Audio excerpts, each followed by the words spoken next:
There were times in the history of the Roman Empire when its fate seemed to hang by a thread, and only a miracle could avert imminent collapse. After the valiant Aurelian, dubbed the restorer of the world, had, through immense effort, reunited the fragmented lands and restored Rome to its former glory, his untimely and tragic death, followed by the brief but turbulent reign of Tacitus, once again plunged the great empire into an abyss of uncertainty. The specter of disintegration loomed again, threatening to engulf all that had been rebuilt.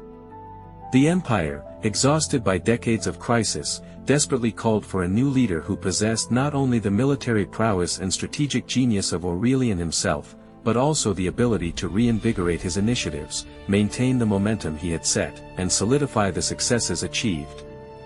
And so, at this critical juncture, a man destined to embody these hopes emerged onto the historical stage, Marcus Aurelius Probus, one of the late emperor's most trusted and gifted generals. His appearance promised not merely a continuation of Aurelian's work, but perhaps its expansion. Ancient chronicles and surviving accounts unanimously assert that Probus not only matched Aurelian in military valor and leadership, but, in the opinion of many, even surpassed him in virtue, owing to his impeccable character and nobility of spirit. The Byzantine historian Zonaras, lavishing praise, described him as an outstanding man and an exemplary ruler, noting his exceptional justice and perceptiveness. But how did this man, whose name was destined to be etched forever in the annals of history, begin his ascent to power? What were the first steps of the future emperor, who was once again to save Rome from oblivion? Marcus Aurelius Probus's path to greatness began on August 19, around 232 CE, in the picturesque yet strategically vital region of Sirmium, located in Lower Pannonia. However, the details of his origins are shrouded in mystery and debate, only adding intrigue to his biography. Some historians lean towards the version that his father was a simple farmer, a man of the land, emphasizing his humble roots. Others suggest a more noble lineage, positing that he might have been the descendant of a military officer, which, however, does not preclude his personal rise through talent. The most extensive, though critically scrutinized, information about Probus's early career comes from the Historia Augusta, a compilation of Roman emperors' biographies, which many researchers view with justified skepticism due to its frequent inaccuracies and embellishments. Nevertheless, this source vividly portrays his outstanding valor even at the dawn of his service. It describes how Probus, as a tribune, with incredible bravery and skill, crossed the Danube during the 10th Scythian War, demonstrating remarkable abilities in command and tactical maneuvering. His efforts did not go unnoticed, and he soon earned the highest praise for his military successes. According to the same document, Emperor Valerian, who had a keen eye for military talent, recognized immense potential in the young Probus early on. He entrusted him with command, appointing him as the first commander of Legion III Felix, a title that remains a mystery to historians, as no other records of such a legion's existence in the Roman army have been found. This fact only underscores the extraordinary nature of Probus's early steps, surrounding his figure with an aura of mystery.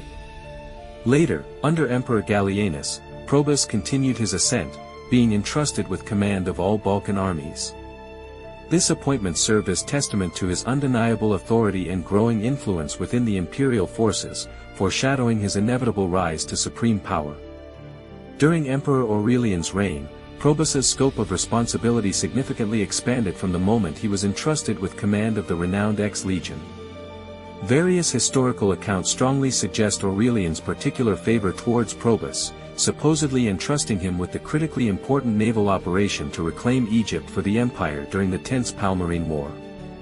Subsequently, upon completing this mission, he was dispatched to the strategically significant Rhine region, immediately after the Gallic Empire had been successfully reintegrated into the unified Roman state.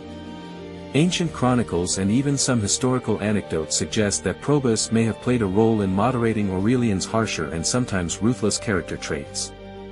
Subsequently, under Emperor Tacitus's reign, Probus was entrusted with an even more significant and honorable position, oversight of the entire vast Eastern Command, a testament to his outstanding abilities and the supreme authority's trust. When Tacitus suddenly passed away, discussions and conjectures about the next contender for the imperial throne undoubtedly began circulating actively among the legionaries in the military camps. One officer, passionately advocating for Probus's candidacy, loudly exclaimed to his comrades, "We need an emperor who will be a true embodiment of unbreakable strength, unwavering justice, sincere humility, profound compassion, and impeccable honesty." Notably, the Latin term denoting moral integrity and virtue is probus. Seizing upon this astonishing and symbolic coincidence, the soldiers immediately interpreted it as an unambiguous sign from above, and in a unified surge, as if echoing one another, began to chant, "Probus is exactly who we need on the throne." Masterfully seizing this fateful moment, General Probus accepted the fervent support of his troops, solemnly donning the imperial purple, the ancient symbol of supreme power. He thereby proclaimed himself Tacitus's legitimate successor, openly challenging Florian's claim to the throne. Nevertheless, the historical veracity of this claim remains a subject of debate and cannot be definitively confirmed. After Tacitus's demise, his half-brother Florian ascended to the imperial throne. However, his reign proved exceptionally brief. By 276 CE, Probus, commanding the legions stationed in the vast eastern territories, was loudly proclaimed emperor by his loyal soldiers, which immediately led him into direct and irreconcilable conflict with Florian. The military forces of the two opposing emperors clashed in Cilicia, where the clear superiority of Probus's army and his undeniable, outstanding reputation as a skilled military tactician decisively tipped the scales in his favor. Realizing the inevitability of their defeat, Florian's soldiers turned against him, leading to his untimely demise. As soon as Florian was eliminated, the Senate willingly and without delay recognized Probus as the new legitimate emperor in the latter half of 276.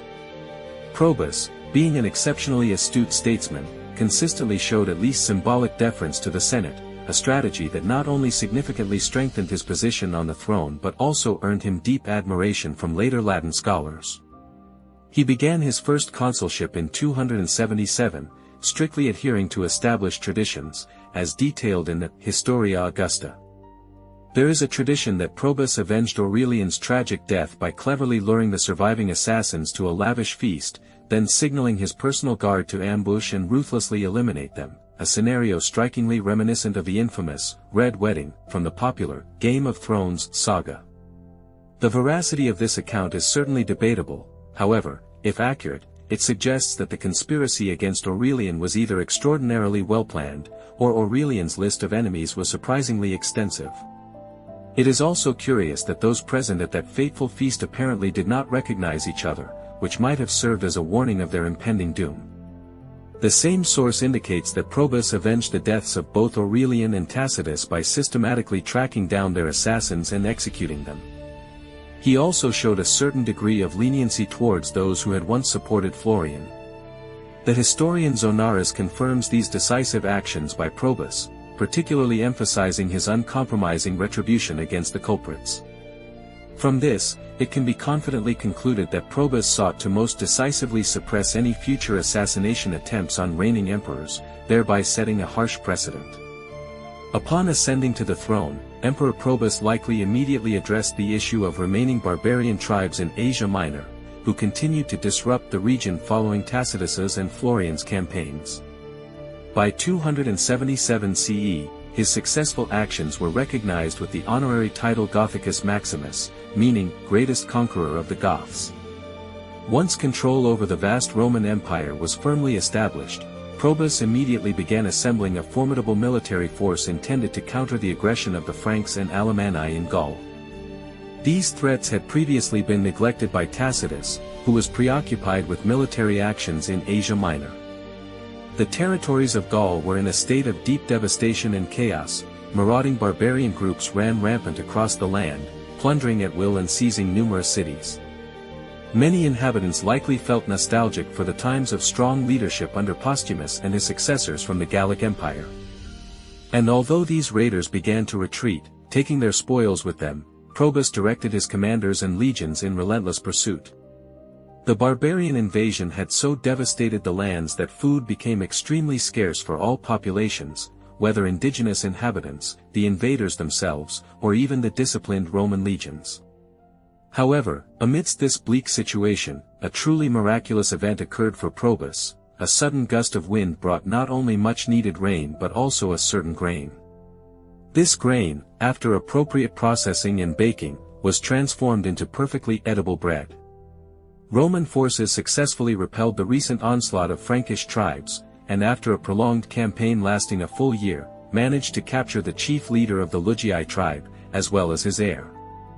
Only after the Franks fulfilled the stipulated conditions, returning their captives and surrendering all accumulated plunder, were they granted the right to withdraw unhindered, avoiding further pursuit. Concurrently, the talented commander Probus took command of the legions that had recently achieved a decisive victory over the Alemanni, and immediately implemented a rather peculiar but effective incentive system in Gaul. For every barbarian head brought, a generous reward of an aureus, a full gold coin, was given. At the same time, as if on cue, other Germanic tribes, specifically, the Burgundians and Vandals, poured into Rhaetia in vast numbers. Their numbers significantly exceeded the forces under Probus's command, and the purpose of this invasion was to aid the Franks. The emperor, demonstrating outstanding strategic mastery and a deep understanding of the enemy's psychology, skillfully herded the barbarian hordes to the riverbank using subtle tactical provocations. The Romans cleverly lured small detachments of barbarians, inducing them to cross the water barrier, and then methodically and ruthlessly annihilated each such group, giving them no chance to establish themselves on the other side. Ultimately, facing such methodical extermination, a significant portion of the barbarian forces was forced to sue for peace. As terms, they offered to return all their captured plunder in exchange for their kin who were held captive by the Romans. However, when it became clear that the Germanic tribes had not fulfilled a key condition, refusing to return Roman captives, Probus's wrath was boundless. He immediately launched a powerful counterattack in a fierce and bloody engagement. As a result of this campaign, Probus managed to subdue 9 tribal chiefs and integrate an impressive number of 16,000 Germanic warriors directly into the ranks of the Roman army. Notably, these new recruits were prudently stationed a significant distance from the sensitive Rhine borders to avoid potential rebellions or collusion with their kinsmen. Later, reflecting on his actions and their consequences, Probus uttered a significant phrase: "A Roman prefers to have barbarian allies in action, rather than merely in sight." Thanks to his brilliant military operations, Probus successfully reclaimed the entire vast Rhine region, as well as the territories of the Upper Danube. For these outstanding achievements, he was awarded the honorable and well-deserved title Germanicus Maximus, which translates to "greatest conqueror of the Germans." Under his decisive leadership, the Franks were definitively expelled from northern Gaul, the Alemanni from central Gaul, and the Burgundians and Vandals not only from Rhaetia but also from vast areas of the Balkan Peninsula. These significant military triumphs of Emperor Probus not only restored Roman control but also led to a substantial strengthening of the regions east of the Rhine, which very likely served to create a robust defensive line capable of deterring future potential barbarian incursions. At the time of his death, Aurelian left important matters with Persia unresolved. While it remains a matter of debate whether his plans included launching a full-scale campaign against the Sasanian Empire, the very presence of both Probus and Tacitus on the empire's eastern borders at the time of his death serves as strong evidence of preparations for a significant military offensive. However, after ascending to the imperial throne, Probus apparently had to postpone the invasion of Persia. The reasons for this were his own precarious position on the throne and the urgent need to repel immediate barbarian incursions threatening Gaul. By 279, the situation had changed significantly, and Probus deemed it opportune to advance eastward. However, the situation in the east was compounded by the emergence of a new contender for the imperial throne. Illustrating the general instability characteristic of this period is the tragic story of Saturninus, a Moor by origin, who was once Probus's comrade and ally, serving as governor of Syria and holding significant influence in Egypt. Saturninus was proclaimed supreme ruler in Antioch around 278 after widespread unrest and disturbances engulfed this strategically important grain-producing region. His proclamation as emperor also garnered widespread support in Egypt. Realizing the inevitability of the impending danger, Saturninus accepted the imperial title, concluding that his fate was sealed and his destiny would be imperiled regardless of the path he chose.